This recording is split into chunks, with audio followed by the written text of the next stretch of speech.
Hello and welcome. I'm Lorianne Lumby with Soul School, and this is our weekly spiritual service.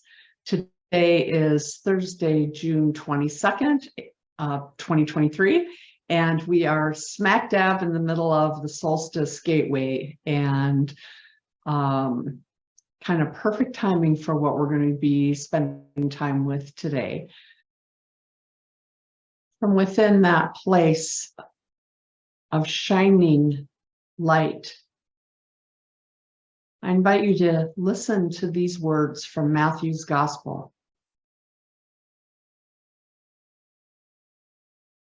Jesus said to the 12, "Fear no one. Nothing is concealed that will not be revealed, nor secret that will not be known. What I say to you in the darkness, speak forth in the light. What you hear whispered, proclaim it on the rooftops."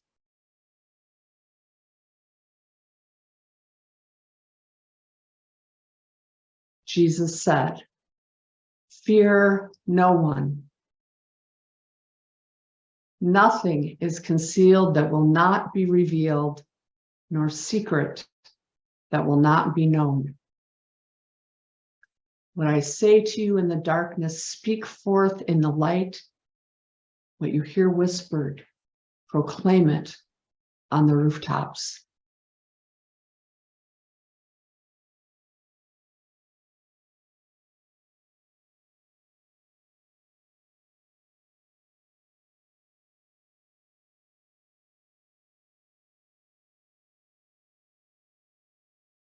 These words from Matthew's Gospel come at an opportune time.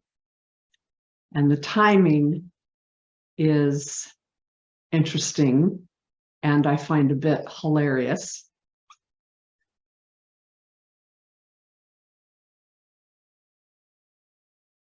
The words in this reading are all about truth.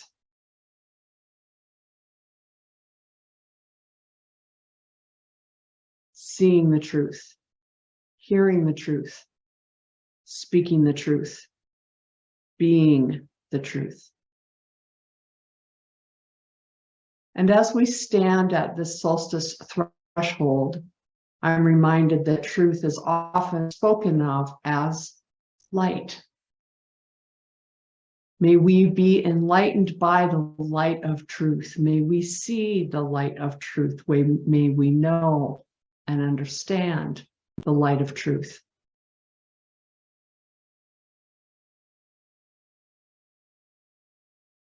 It is first that truth that dwells within us, the truth that is ourselves in our wholeness, the truth of who we are and where we find ourselves in our journey, the truth of what we've experienced in our lives, the things that we've kept hidden or held close, the vulnerabilities that we might hide, the shadow aspects of who we are, the wounds that we might prefer to keep concealed. That shining light of truth that dwells within us seeks to be known. And that shining light of truth burns within us, awakening us through restlessness, frustration, boredom, waking us up through suffering, through illness, through tragedy. Waking us up so that we might look deep within ourselves, exhuming the corpses of our past, bringing forth our wounds, our insecurities, our personal unsureties, bringing forth so that we might see them, and in seeing them, be present with them, allowing them to be transformed so that the darkness within us might remember its light. And as we embark upon and continue in that journey, that light becomes more and more radiant, more and more obvious, more and more authentic as to who we truly are and who we are called to be. Concurrent with that awakening of the light within ourselves is also our awakening to the light in our world. That awakening often begins first through disillusionment, betrayal, feelings of having been deceived, confusion, looking at things in our world and feeling that nagging sensation of something here is not right. Feeling that drawing energy of shame and guilt, the tools of a power system that seek to manipulate us and keep us small and keep our light dimmed. But as we are awakening to our own truth, so too are we awakening to the truth of the world. And we're invited to see, as painful as it might be, the deceptions,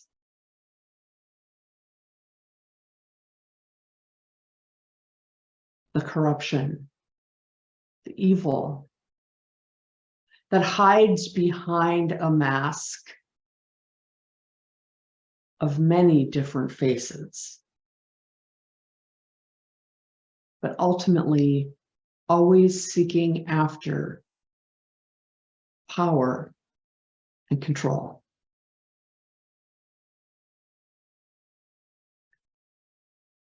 For the past many years, and it seems as if the rate of this has accelerated, we have been moving through a global period of revelation. That which has been hidden is increasingly coming to light. Deceptions, corruption, betrayals, manipulations. We're being given an opportunity to see the darkness and the shadow of our world. We're being given an opportunity to examine the dysfunction that keeps humanity imprisoned in fear. And many of us are called to be a voice and the eyes for a collective. Like the little boy in the story of the emperor's new clothes, pointing at the emperor and saying, he has no clothes. He is naked. Often we are called to be that little boy, to point out the corruption, the deceptions, the lies, to turn away from the manipulations and speak them out. I know that we often feel like a voice crying out in the wilderness, talking to sand, that we aren't being heard, we aren't being seen, that people would prefer to live and remain in their delusion. But the facade is cracking. And more frequently, we are seeing examples, witnessing to examples of the corruption being shown, the deceptions being shown, the lies being revealed. As we stand at this solstice gateway, we are being invited to renew our commitment to being those eyes, being that voice. We are being invited to go back through all of the ways in which we've spoken over all the years and felt as if those words have fallen on deaf ears. And bringing those things out from the dusty boxes that are stored in the attic or the basement or in the deep, dark recesses of your computer files. We're invited to go back to where we began and to reclaim those things that still speak of truth, that still shine the light on manipulations, deceptions. We're invited to bring them forward again to be seen, and